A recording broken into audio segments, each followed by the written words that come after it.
Bonjour la vallée de la Matapédia, bienvenue à TVC l'été. Cette semaine à l'émission, Pascal Bérubé, député de Matane-Matapédia, est venu faire son bilan de la dernière session parlementaire. Chantal Lavoie, préfet de la MRC de la Matapédia, nous a parlé de la perte de garantie d'approvisionnement de bois à Saint-Vianney. Yves-François Blanchette, le chef du Bloc québécois, était de passage à Amkoui. C'est la semaine de prévention de la noyade. Je me suis entretenu avec 2 sauveteuses. Guerre des crèmeries, nous sommes allés à la banquise d'Amkoui. Jean-Marie Cabera est venu faire un témoignage. Noémie Chelariou, artiste matapédienne, est venue nous parler de ses nouveaux projets. Et Mia est venue faire sa chronique « Quoi faire dans la Matapédia ». Bonne émission!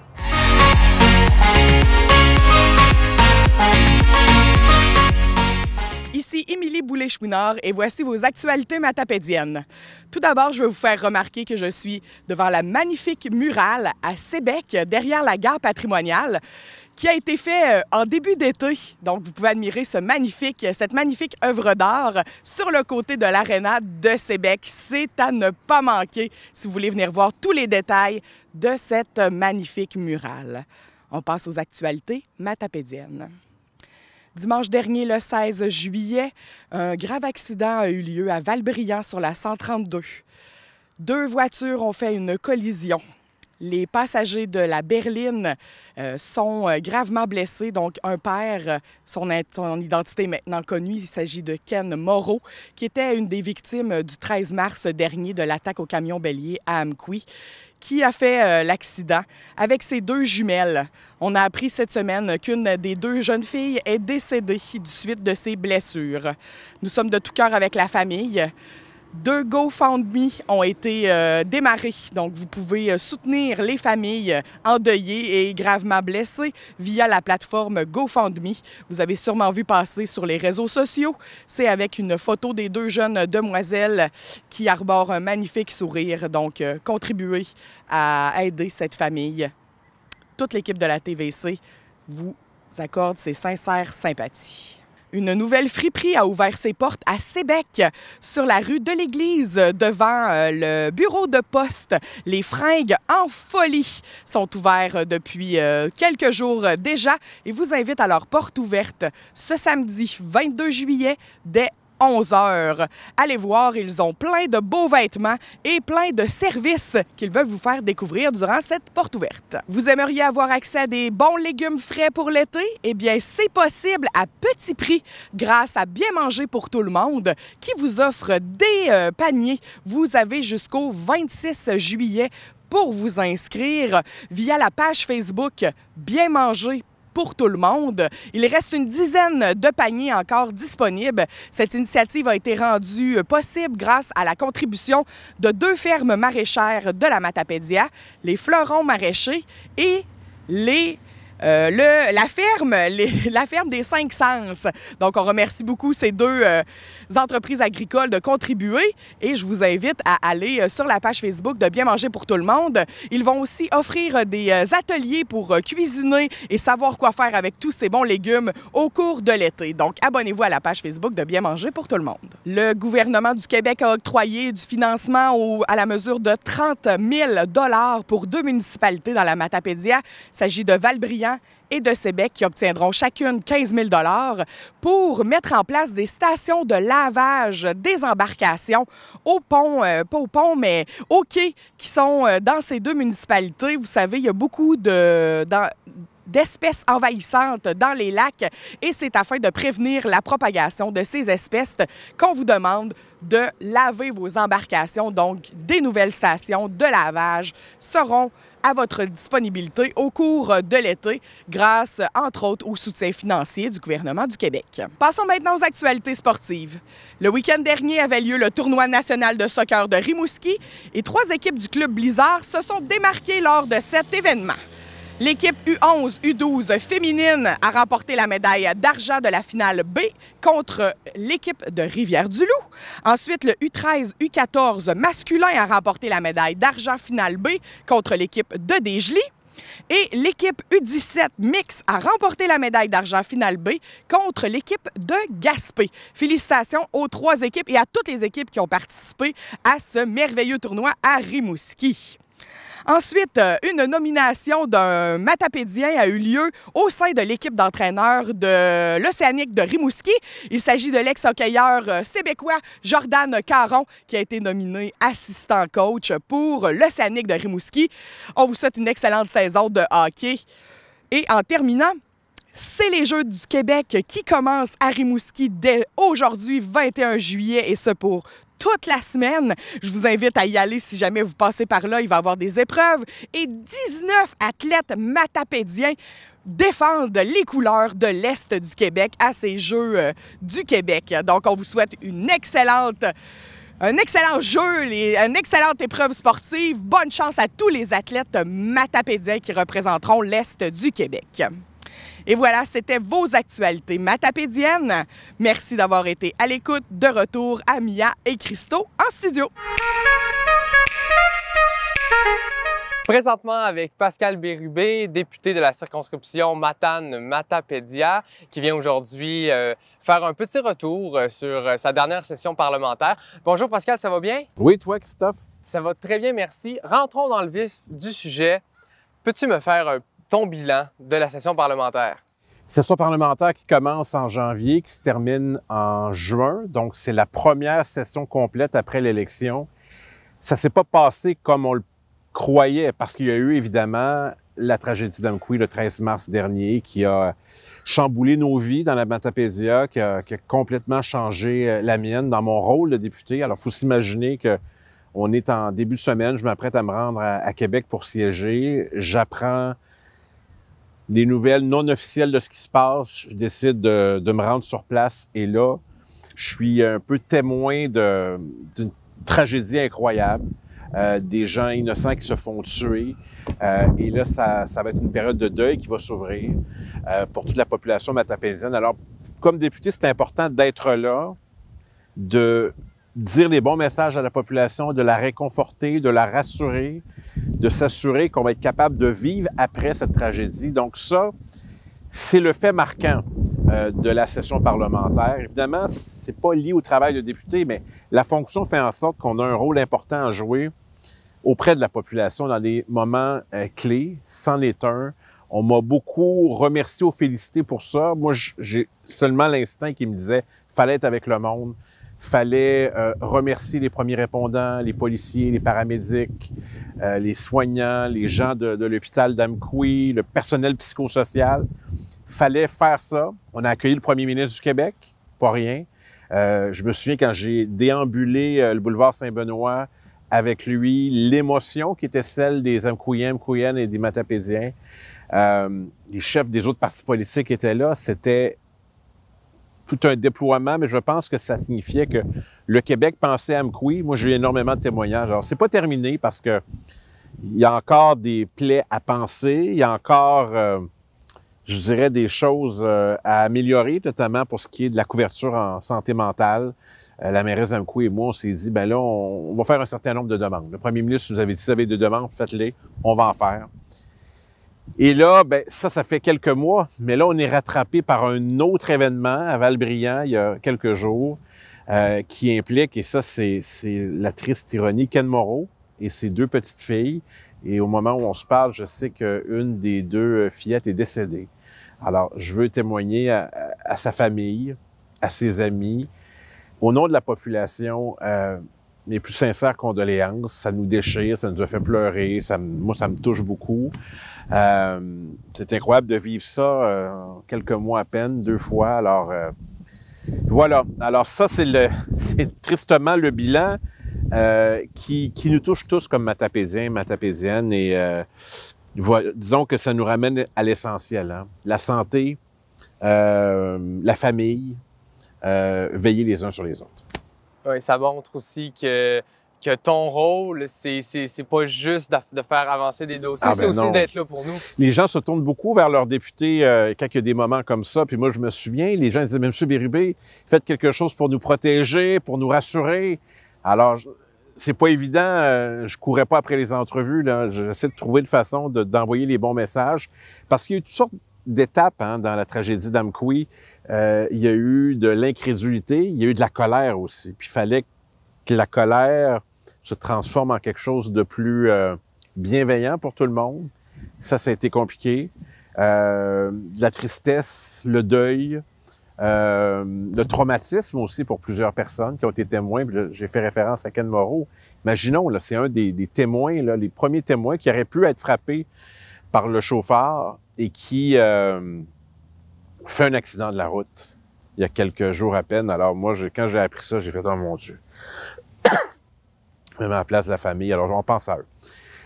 Ça, c'est ce qu'on ne peut pas prévoir, mais il y a des choses qu'on peut prévoir. Évidemment, là, je reviens sur le travail habituel. Évidemment, c'est un nouveau gouvernement et pas en même temps. Donc, c'est le début d'un nouveau mandat, mais c'est le même gouvernement. Donc, le travail avec les ministres, une nouvelle ministre responsable de la région, des ministres différents dans plusieurs ministères, notamment l'éducation. Donc, bien travailler avec eux pour avoir un maximum d'annonces. Ça a bien fonctionné.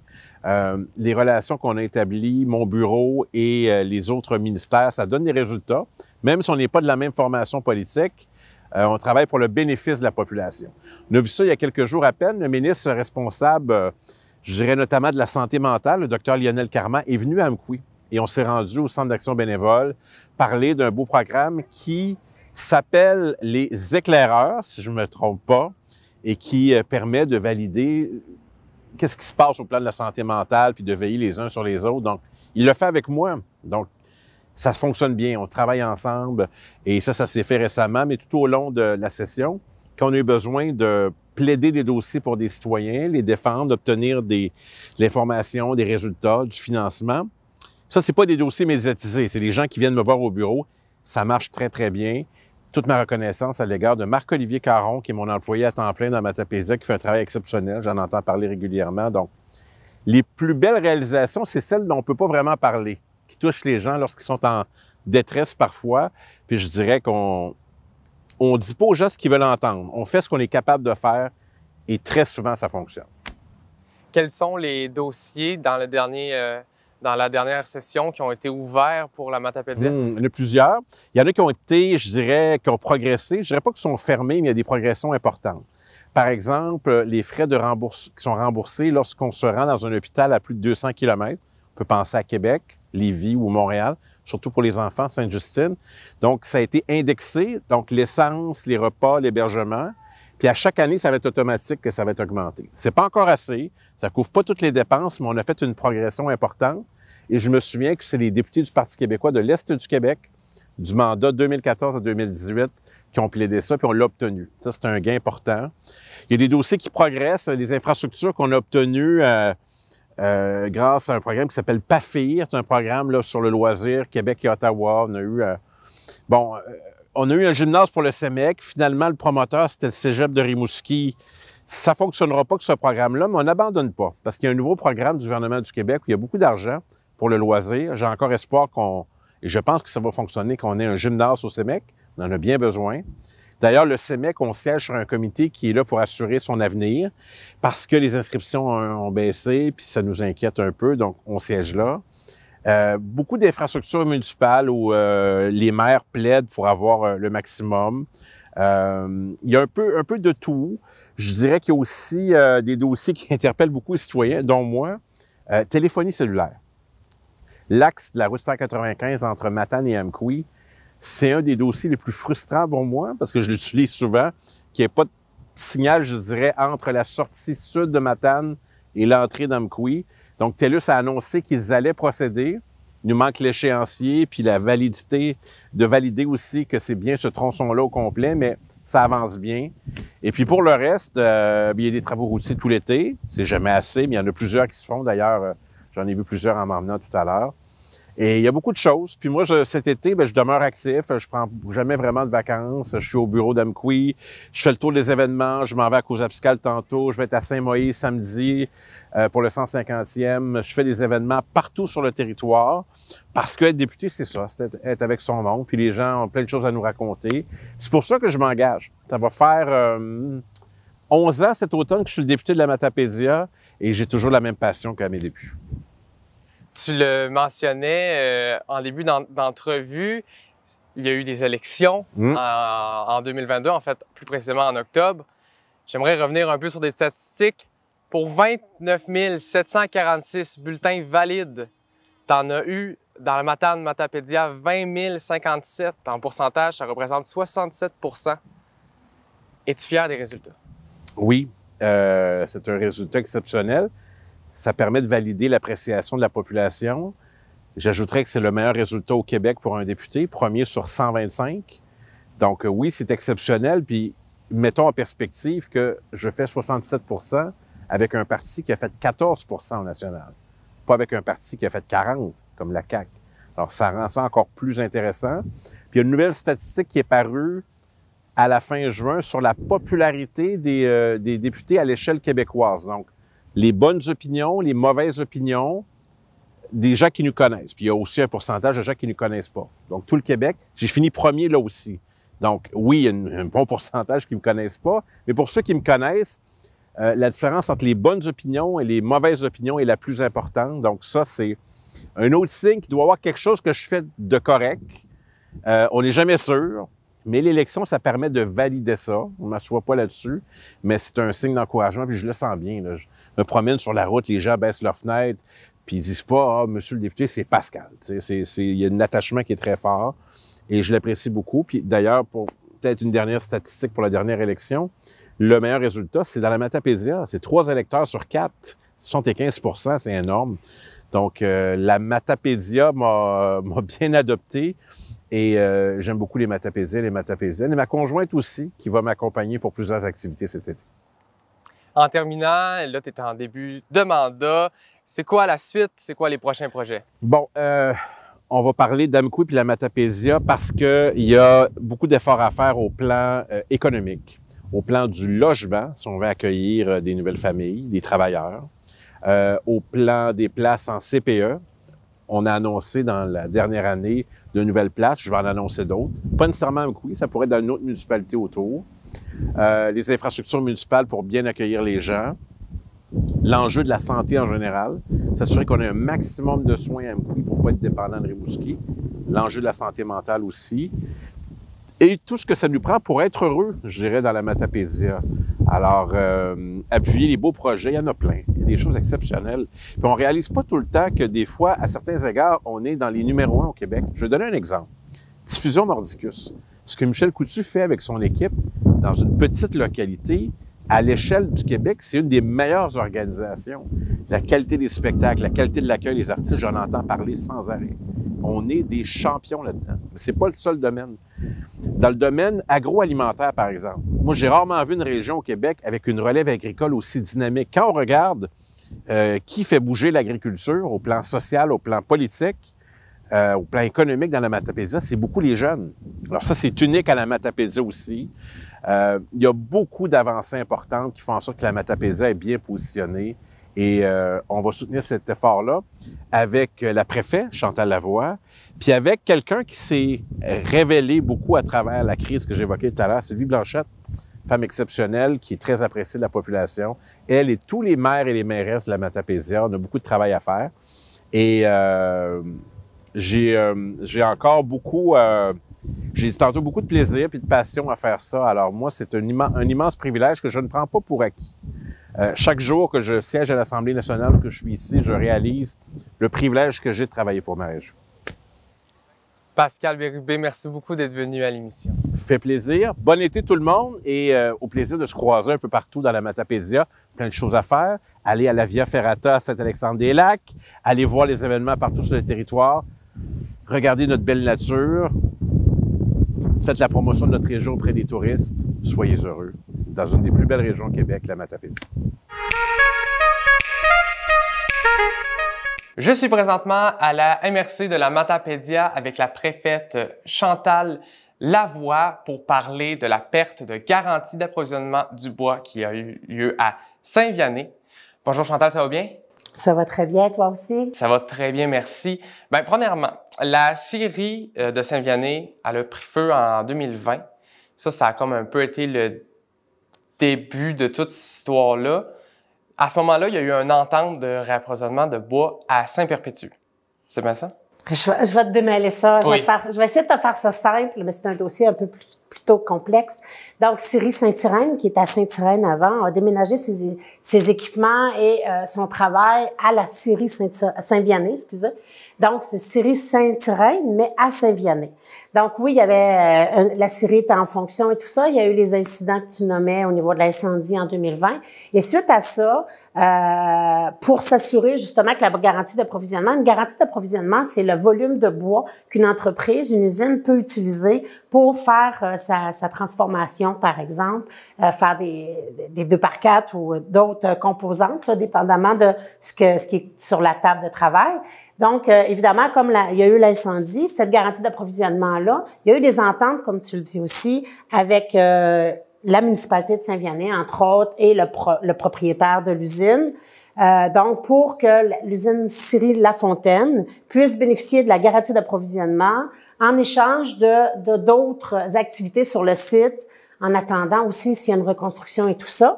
Donc, fait que c'était à la faveur de tout le monde au niveau d'avoir des activités économiques puis de faire travailler de la main-d'œuvre de la région.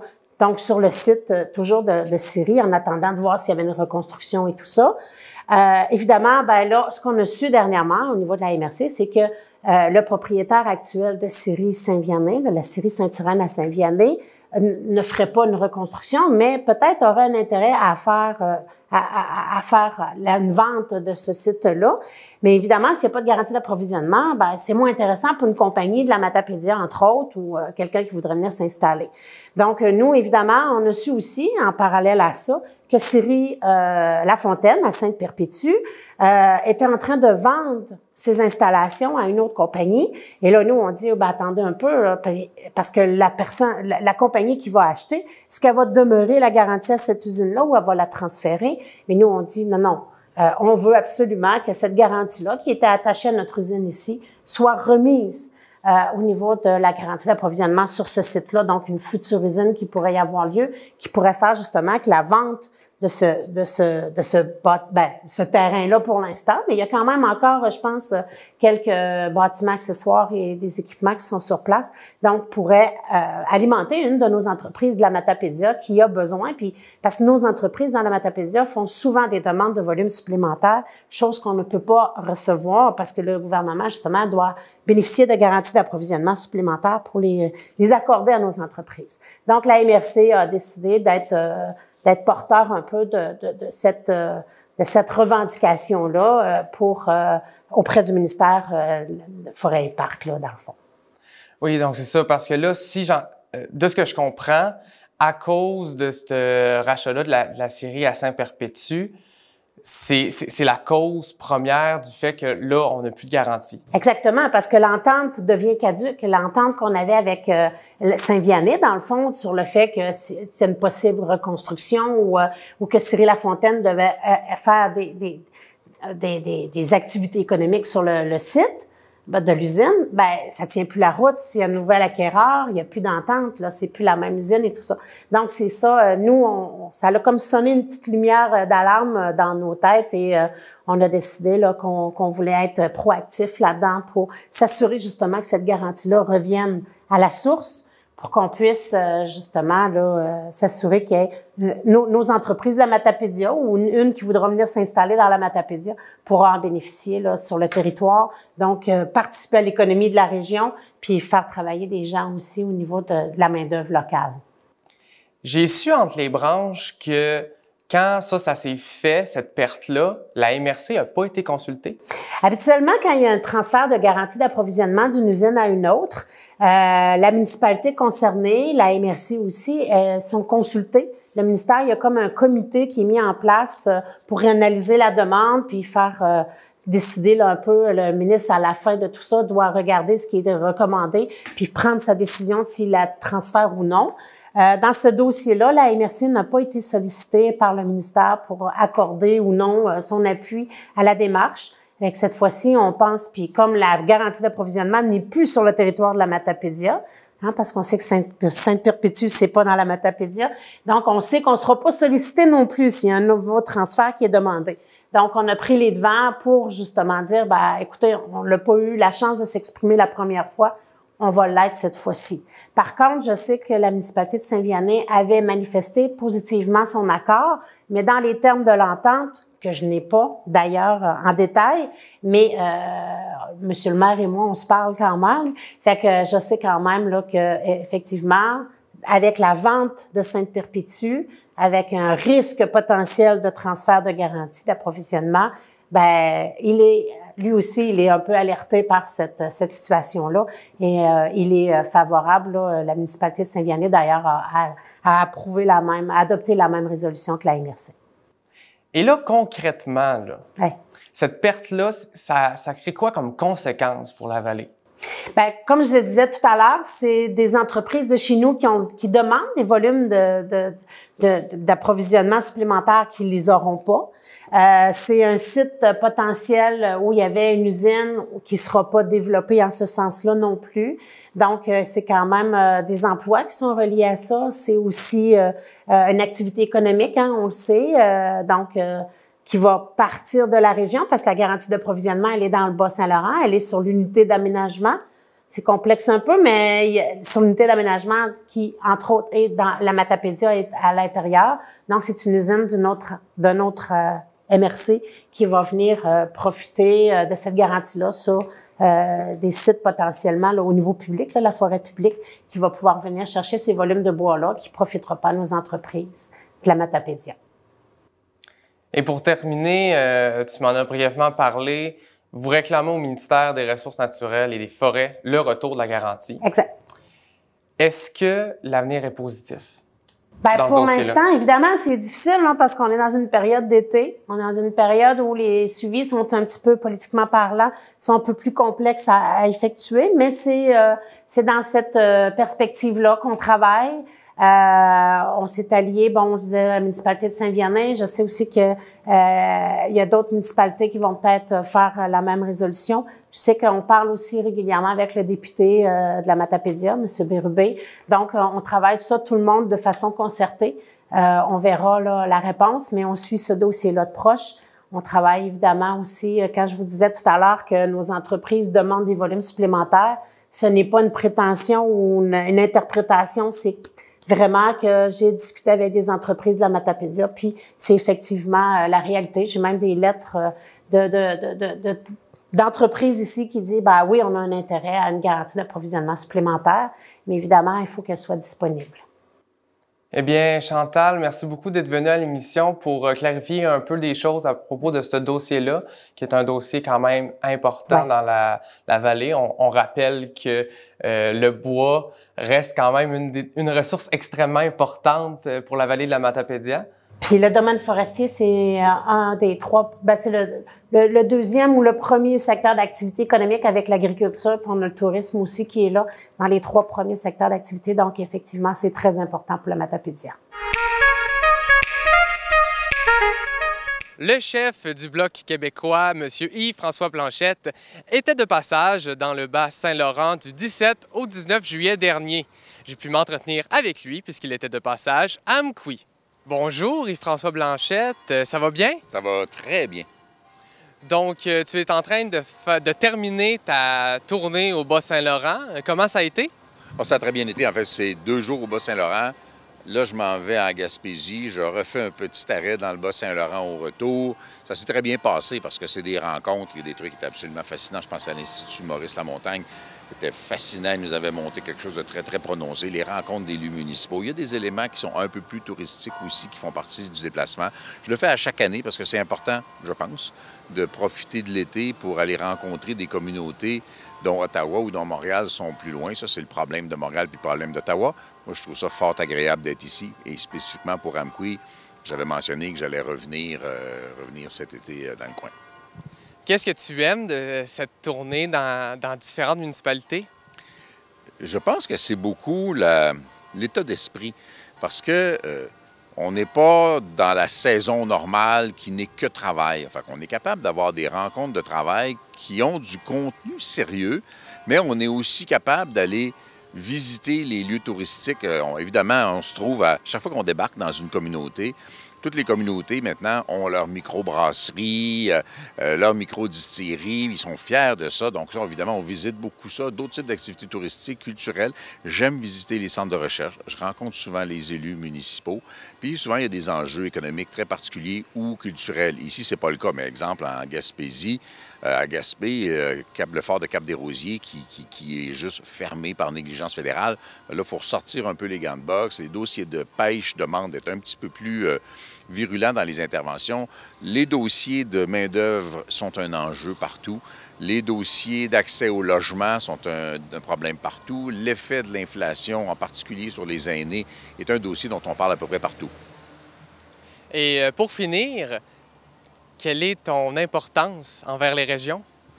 Bien, je pense que le Québec est un territoire de région. Quand on est un vrai fédéraliste d'Ottawa, ce que bien sûr je ne suis pas, le Québec au complet est une région.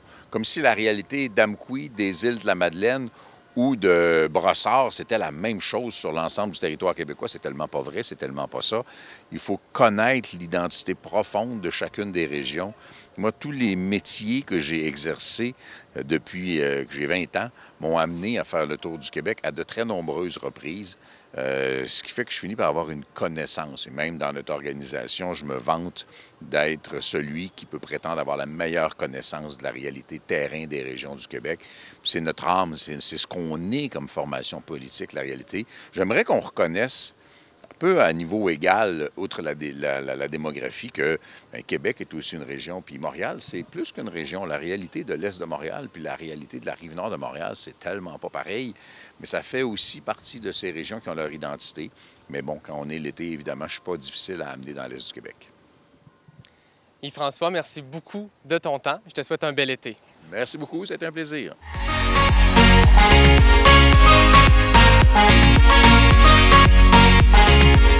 Cette semaine, au Québec, c'était la 30e semaine de la prévention de la noyade. Pour nous en parler, je suis avec deux sauveteuses, Amélia Paradis et Rose-Angélique Vien. Vous allez bien, les filles? Oui. Donc, tout d'abord, comment votre travail est arrivé dans vos vies? Je sais pas, là, moi, mes soeurs faisaient ça, fait que je me suis juste dit que j'allais le faire. Ouais. Ben moi, c'est que je faisais les cours de piscine, puis ça a juste été la continuité à ça. OK. Ouais. Puis, selon vous, qu'est-ce qui fait un bon sauveteur? C'est quoi les qualités requises? Être vigilant, être Ouais. alerte. Faire beaucoup de prévention, tu sais, Ouais.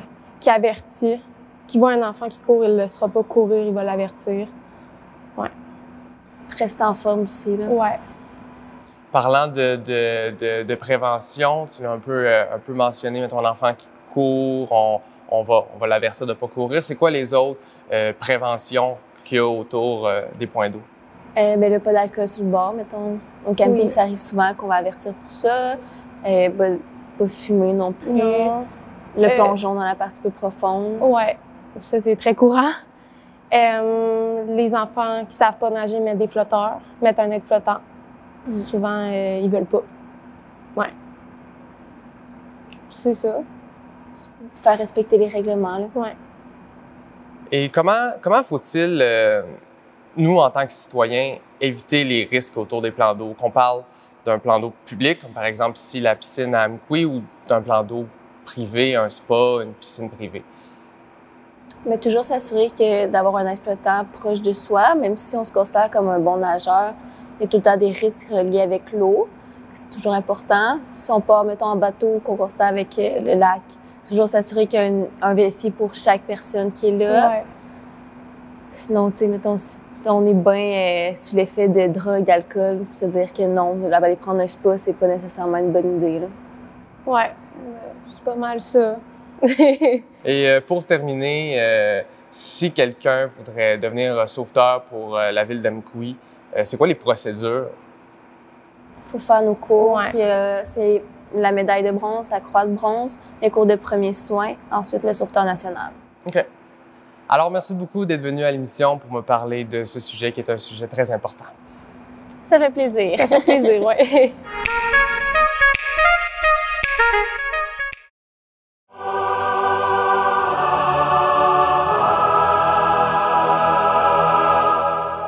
On se retrouve aujourd'hui pour une nouvelle guerre des crèmeries. Aujourd'hui, nous sommes où? Aujourd'hui, on est à la banquise d'Amqui et malgré la température un peu nuageuse, un peu de pluie, il n'y a jamais de mauvais moment pour manger une molle. Moi, j'ai faim. Moi aussi. Allons-y. J'ai vraiment hâte.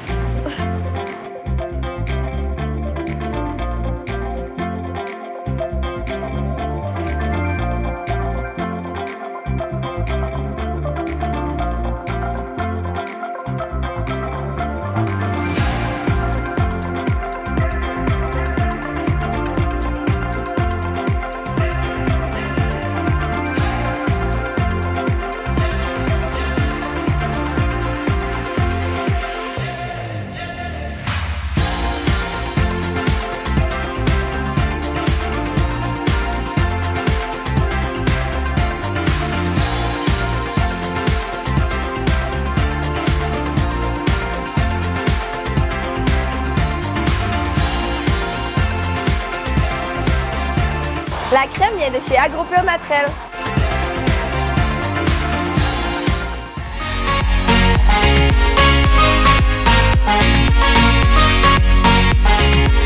Je suis présentement avec Jean-Marie Cabera qui a émigré dans les années 90 au Québec. Bonjour Jean-Marie, ça va bien? Oui, ça va bien, merci, bonjour. Donc, en 1995, tu quittes ton pays natal, le Rwanda, pour fuir la guerre. J'ai entendu dire que ça n'a pas été facile. Peux-tu me conter cette histoire? Non, ça n'a pas été facile. Quand tu dois quitter ton pays, pas parce que tu veux partir, mais parce que tu es obligé de partir pour sauver ta vie et la vie des tiens, ce n'est pas facile. Ça a été très difficile. C'est même cette situation qui fait que je ne suis pas encore retourné, parce que je sais que la façon dont je suis parti était très difficile, situation dangereuse, affreux. Alors, je me dis que je n'aurais pas aimé que je me retrouve dans les mêmes situations. Assez traumatisante, merci. Oui, peux-tu nous expliquer un peu, c'était quoi justement la situation là, pour ceux qui ne sont pas au courant? Au Rwanda, il y a eu une guerre, je dirais, fratricide. Qu'on a qualifié à juste titre de génocide. Donc il y a théoriquement ou même pratiquement des Hutus qui étaient en guerre contre les Tutsis, mais en même temps ce sont les Tutsis qui étaient réfugiés dans les pays extérieurs du Rwanda, qui sont rwandais tout de même, qui voulaient regagner leur pays. La voie pacifique n'avait pas été possible. Alors, ils ont voulu regagner notre pays, leur pays, par la voie des armes. Voilà. Donc, puis, tu n'es pas parti seul, tu es aussi parti avec ta famille? La maman de mes enfants était partie aux études, au Québec même, à Rimouski, où elle faisait ses études doctorales en éducation. Alors, quand elle est partie une année après, c'est là où ça a explosé. Alors quand j'ai essayé de fuir avec mes enfants, j'ai fui où je connaissais quelqu'un. Et le quelqu'un, c'était la maman de mes enfants, à Rimouski. Mais ça aussi, ça n'a pas été un mouvement facile parce que je suis parti du Rwanda, transité par le Burundi, à travers les armes et les cadavres. Et puis au Burundi, je suis resté comme une année, pas une année, 2 mois. Après, la paix au Burundi était précaire parce que Rwanda, Burundi, c'est la même configuration sociale ou presque. Et il y avait beaucoup de problèmes aussi. J'ai fui encore, je suis allé au Kenya, à Nairobi, où je suis resté 1 année et demie. Mais entre-temps, les enfants étaient partis par une autorisation spéciale du ministre. Et moi, je n'ai pas pu partir parce que je n'avais pas de visa. Je suis resté à Nairobi pendant 1 année et demie. Voilà. Tout ça, c'est un long chemin. Oui, en effet. Puis, tu finis par réussir à rejoindre le Québec. Comme tu expliques, tu vas à Rimouski parce que c'est là que tu connaissais quelqu'un. Comment ça s'est passé, ton immigration au Québec? Mon immigration au Québec a été très bien faite. Parce que j'ai la chance ou l'état naturel où je suis moi-même quelqu'un qui s'intègrent facilement. Je suis très ouvert parce qu'on demande à nos compatriotes d'accepter les immigrants. Je dois noter qu'on intègre quelqu'un qui est intégrable. Quand vous êtes dans un pays où les gens vous ouvrent les bras, sont très bienveillants, il faut aussi se montrer bienveillant. Il faut se montrer ouvert, sans être offensif, sans être agressif, sans être envahissant, se montrer disponible à l'interaction sociale. C'est ça mon secret personnel. Et aujourd'hui, tu es dans la vallée de la Matapédia, plus précisément à Cause-Abscale, depuis plus de 20 ans, et tu as fait carrière comme enseignant, aussi comme à la direction. Comment c'est arrivé ça? Pourquoi avoir décidé d'aller dans les écoles? C'est que quand même, j'ai plusieurs formations différentes. Et la principale, c'est vraiment l'éducation, parce que j'ai un baccalauréat en éducation, option psychopédagogie. J'ai un deuxième cycle, une licence en psychopédagogie. Donc c'est une orientation de prédilection. Par après, j'ai fait d'autres diplômes, d'autres cours, mais je suis parti de ce qui était à la base pour pouvoir m'intégrer. Et l'éducation me parlait. J'ai fait d'autres métiers pour lesquels je suis formé, mais l'éducation, c'est vraiment ma prédilection. Voilà. Et l'un de tes dossiers que tu priorises est l'éducation à la tolérance. Peux-tu m'en parler davantage? Oui, l'éducation à la tolérance, c'est que les gens sont toujours comme surpris de la différence. On est dans le confort de chez nous, on n'est pas habitué à voir ce qui est différent de nous, alors que la différence peut être enrichissante. Je disais aux jeunes, c'était une technique d'impact en pédagogie, disons, quand je leur éduquais justement à la tolérance, à l'ouverture d'esprit, à l'ouverture à l'autre, je leur disais, est-ce que chez vous, vous avez un chien? Ils disent, oui, oui, j'ai un chien, oui, il est de quelle couleur? Il est noir. Et votre voisin a un chien aussi, oui, il est blanc, lui. Est-ce qu'avez-vous vu ces chiens se suivre, se chicaner parce qu'ils sont différents de couleur? Non. Qu'est-ce qui s'était passé? Ils voulaient prendre l'os de l'autre. Voilà. Mais les humains, ils peuvent se suivre méchamment parce qu'ils sont différents. Donc, finalement, hein, philosophiquement, on peut dire que des fois, les humains sont plus bêtes que les bêtes. C'est dommage à dire. On a l'intelligence, au lieu de l'orienter dans de bonnes choses, on l'investit pour mal faire des fois, et c'est dommage. Alors, l'éducation à la tolérance, c'est pour expliquer aux gens, dans des termes simples, presque infantiles, ça c'est une enveloppe, l'essentiel est à l'intérieur. Je suis entièrement d'accord avec ça. Puis, là en ce moment, tu as pris ta retraite des écoles, mais tu dis que c'est une retraite active. Justement, cette année, tu es devenu le nouveau conseiller municipal du district 5 de Cause-Abscale, pour être précis. Ouais. Pourquoi tu t'es présenté, puis en quoi ça te tenait à cœur? Il y a deux raisons. La première raison, c'est vraiment pour avoir la voix au chapitre. Je suis actif, excusez-moi, je suis actif à Cause-Abscale, je suis intégré socialement, professionnellement, communautairement. Je peux lire et comprendre les lois et les rouages même. Alors, pourquoi pas m'impliquer? Ça, c'est m'impliquer pour être actif. Ça me fait du bien d'être actif. Ça, c'est la première chose. Intellectuellement, politiquement. Deux, je suis, si je n'exagère pas, je suis le seul noir de Cause-Abscale maintenant, en tout cas qui suis vraiment intégré puis stable, qui restera longtemps. Là, maintenant, vous êtes en train de parler avec 100% des noirs de Cause-Abscale. Alors, je me suis dit, pourquoi pas m'intégrer, montrer aux personnes qui peuvent venir d'ailleurs, attractivité, rétention, leur montrer que Cause-Abscale, c'est une ville bienveillante, intégrante, accueillante, pour qu'ils disent même, ah, il y a même un noir qui est à Cause-Abscale, qui est accepté. qui est élu comme conseiller municipal. Ça veut dire que la population d'Okozabskar est tolérante. C'est pour témoigner de tout ça par une réalité aussi concrète que celle-là. Quand tu vois tout ton parcours, est-ce que tu es fier? Je suis très fier, mais je n'aime pas que quelqu'un me dise « Jean-Marie, tu es directeur d'école, tu es tel, tu as ta moto, tu as acquis de... » Je leur dis « Je ne suis pas chanceux, ce n'est pas la chance qui m'a. Non, ce n'est pas moi qui ai la chance, c'est la chance qui m'a. J'ai travaillé pour cela. Même quand tu gagnes à la loto, tu as fait des efforts pour acheter le billet. Donc, il faut être actif, s'intégrer, montrer qu'on est ouvert, et puis tenter sa chance.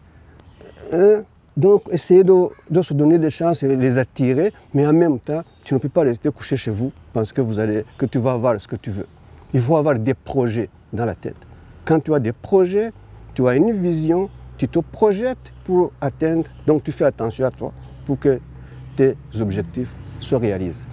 Et puis, parlant de la différence, je fais du coq à l'âne un peu. Moi, mon principe comme immigrant, personne immigrante, c'est me confondre sans fondre.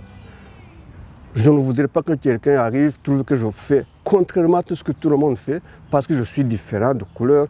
Non, lui il est différent, il vient d'ailleurs, il n'est pas comme nous, il ne fait pas comme nous. Non, je dois me confondre sans fondre. Sans fondre, ça signifie quoi? J'ai des valeurs aussi, j'ai ma culture que je ne dois pas imposer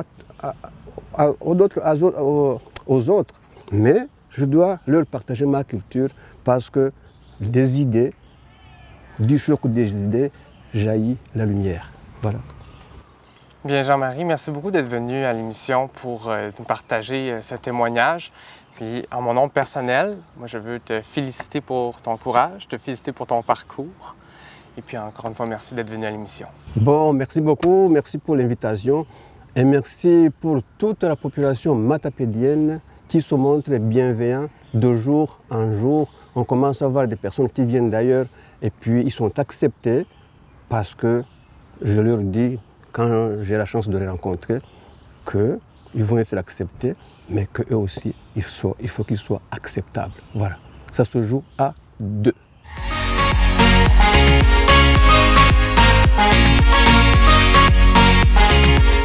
Je suis présentement avec Noémie Scheller-Rioux, auteure, compositrice, interprète. Bonjour Noémie, ça va bien? Ça va bien, Christophe? Et toi? Ça va très bien, très content de t'avoir à l'émission. Pourquoi je t'ai invité? C'est parce que dans les derniers jours, tu as sorti une nouvelle chanson, un nouveau vidéoclip qui s'appelle « Mettre à jour ». Oui. Quelles sont les origines de la chanson puis du projet en général? OK. « Mettre à jour », c'est une histoire que j'adore. C'est que j'ai travaillé comme chroniqueuse-compositrice depuis 5 ans à une radio à Montréal qui s'appelle la radio du Canal M, à l'émission Vues et Voix. Et puis l'animatrice Arlette Farah m'engageait comme chroniqueuse pour que dans la première demi-heure de son émission, je m'inspire de l'invité qui est là. Et puis j'avais ce 30 minutes-là pour créer une chanson paroles et musique avant de l'envoyer à la régie et qu'on diffuse ma chanson en ondes. Puis après ça, j'avais une entrevue téléphonique pour parler de mon processus créatif. J'essaie de faire ça vite, là. Et puis, ce jour-là, le jour où j'ai composé « Mettre à jour », elle recevait Patrick Normand et sa conjointe à l'émission. Puis moi, j'avais des sueurs froides, là, parce que je me disais, OK, juste de chanter une chanson qui existe déjà devant Patrick Normand, parce que c'est un musicien que j'estime énormément, je serais un peu sur le gros nerf, là. Mais là, c'est parce qu'ils vont entendre une de mes chansons dans 30 minutes, mais la chanson, elle n'existe pas encore. Let's go, Noémie. Là, tu vas essuyer tes sueurs froides puis tu vas opérer. Fait que je me suis mis à créer une chanson et puis c'est Mettre à jour qui est arrivé. Et puis quand j'ai créé Mettre à jour, je savais que c'était une chanson qui était aussi pour moi, pas que pour cette émission-là. Alors, c'est une chanson qui, c'est sur quand la mémoire s'effrite. Ça parle en fait de l'Alzheimer. Des troubles cognitifs en ce sens, qui fait qu'on perd nos souvenirs, puis que ce qui reste, c'est ce qui nous relie par le cœur aux autres. Puis ça, c'est mon anti-mouche. Oh, il y a de la mouche beaucoup! Voilà, mettre à jour, c'est de cette manière-là qu'elle a été tissée, créée. Ensuite, j'ai travaillé avec l'équipe de La Clique pour faire le vidéoclip. La Clique, c'est Chloé McNeil et Carissa Valles. Et j'ai travaillé avec l'équipe de chez Tone Bender à Montréal pour faire sonner la chanson. Et puis, je suis vraiment contente du résultat. Elle a été, la chanson a vu le droit d'être manifestée sur toutes les plateformes le 23 juin dernier. On a fait un événement connexe avec la première partie de Kevin Parent. J'étais en première partie de Kevin Parent sur les berges de Sainte-Flavie au Catch. Puis on a du coup fait le lancement de la chanson en même temps que la première partie de Kevin Parent. Et parlant du vidéoclip, comment a été sa production et son tournage? Ça a été toute une longue journée. On était sur les berges de la rivière Châteauguay. On aurait dit que dans mon imagerie de la chose, je voulais une rivière. J'aurais voulu la Matapédia, mais je n'étais pas encore dans la Matapédia à ce moment-là. Je trouvais que la rivière Châteauguay avait quelque chose de commun avec la Matapédia. Alors, il y a eu des scènes tournées sur le bord de la rivière Châteauguay. Il y a eu d'autres scènes tournées dans la salle de spectacle à Valleyfield chez Valspec. Donc, on m'a donné le droit, l'accès à la salle, au beau piano. C'était vraiment intéressant de vivre ça. C'était la première fois que, disons, je me mettais en scène dans un vidéoclip de cette manière. Et puis, j'ai vraiment aimé mon expérience. Tu es contente du résultat du vidéoclip? Absolument. Et là, tu es en spectacle cet été un peu partout, dont à Amqui le 25 août prochain et à Sébec le 2 septembre, en première partie de Kevin Parent. Oui, pour Musique et Tradition. Oui. À quoi peut-on s'attendre en allant te voir en spectacle? OK. À quoi est-ce qu'on peut s'attendre? On peut s'attendre à beaucoup de spontanéité. Moi, j'aime beaucoup sentir qui est présent, puis créer avec ça. OK? Et puis, en tant qu'artiste, je livre avec qualité quand j'ai réussi à créer un lien. Donc, la première chose à laquelle on peut s'attendre, c'est que je crée un lien sincère avec les gens qui sont là. Ensuite, j'ai tout le temps deux segments dans mon spectacle. J'ai un segment qui est plus mélancolique, plus profond, plus dans la réflexion et tout ça. C'est souvent le piano qui accompagne cet état-là, ces textes-là. Puis j'ai une seconde partie que j'appelle le segment protéiné, qui est plus accompagné à la guitare. Puis là, c'est des textes plus punchés, plus spontanés, des anecdotes, des trucs qui vont plutôt faire rire les gens, en fait. Voilà, c'est ça. Et en terminant, j'ai su que tu avais plusieurs projets pour l'automne qui s'en vient. Peux-tu m'en parler? Oui. En fait, pour le début septembre, il y a une prochaine chanson, un prochain vidéoclip qui va arriver sur vos écrans. C'est une chanson qui s'appelle « Te dire que je t'aime ». D'ailleurs, nous allons tourner le vidéoclip dans les prochains jours sur les berges de Trois-Pistoles. Dans ce vidéoclip-là, j'ai le privilège de travailler avec une belle équipe, mais notamment, on a sélectionné un acteur de la région qui s'appelle James Lévesque. Donc, c'est lui qui va faire la part masculine dans le vidéoclip de « Te dire que je t'aime ». Il y a plein d'autres gens dans l'équipe et on dirait que par crainte de mal prononcer ou d'oublier des gens, j'ose pas, là. Mais James, je trouve ça important de le mentionner. Donc, pour septembre, on a la sortie du vidéoclip « Te dire que je t'aime » sur toutes les plateformes. La chanson aussi va sortir sur toutes les plateformes. Et le 10 septembre aussi, je vais faire partie d'un spectacle à l'église de Carleton-sur-Mer, encore une fois, avec différents artistes de la sélection, mais Kevin sera là encore. Je vais avoir la chance de recollaborer avec Kevin Parent à ce moment-là. Eh bien, Noémie, merci beaucoup d'être venue à l'émission pour me parler de tes nombreux projets. Pour écouter la chanson Mettre à jour ou voir le vidéoclip, ça se passe sur différents médias. On peut parler ici de Spotify, Apple Music, YouTube, bien entendu. Oui, et puis sur toutes les plateformes, le vidéoclip, il est disponible sur YouTube. Et puis, comme à mon premier album en 2013, c'est sûr que si vous cherchez Noémie Chelariou, vous allez trouver toutes mes chansons, mais le vidéoclip s'affiche sous le pseudo No, N-O-E, qu'on peut prononcer No ou Noé. Donc, Noé, mettre à jour, vous allez voir ma face. Bonne écoute. Eh bien, merci. Je te souhaite une belle tournée qui se poursuit estivale. Je te souhaite plein de succès pour tes projets cet automne. Merci, Christa.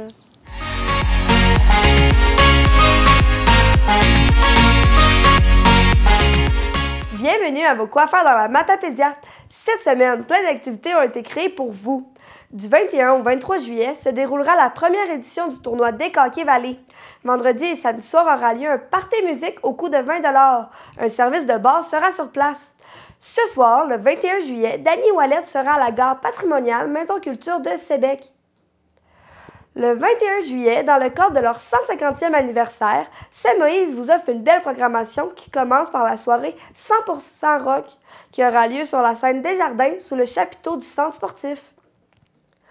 Le 22 juillet, les festivités de Saint-Moïse se poursuivront avec une autre grosse journée. Plusieurs activités offertes telles que jeux d'évasion, kermesse arc-en-ciel, jeux gonflables, tir de chevaux, course de boîte à savon.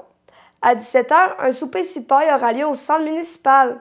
Une soirée québécoise aura lieu sur la scène Desjardins sous le chapiteau du centre sportif.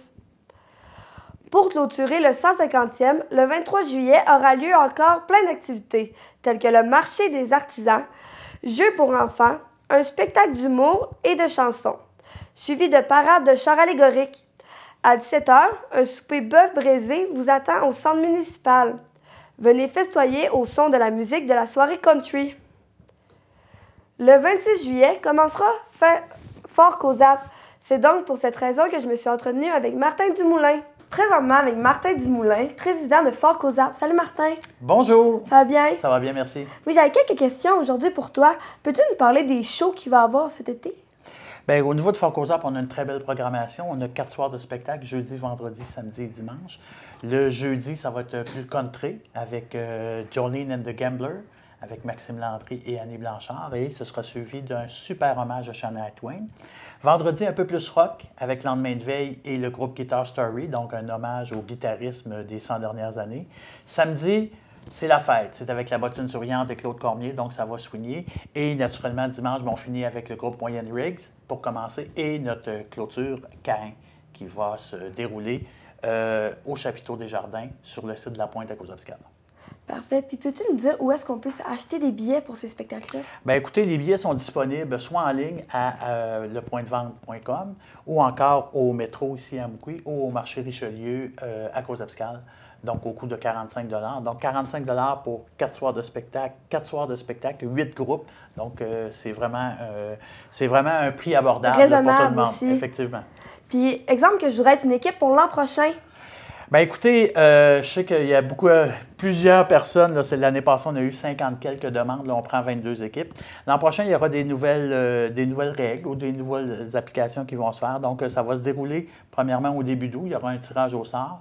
Il y a une nouvelle réglementation. Donc, les personnes qui vont devoir s'inscrire vont devoir participer à l'équipe. Donc, c'est-à-dire qu'on ne peut pas avoir, par exemple, 12 personnes qui s'inscrivent pour une même équipe. Donc, ce sera un tirage, une équipe seulement, donc pour permettre la chance à tout le monde de pouvoir participer.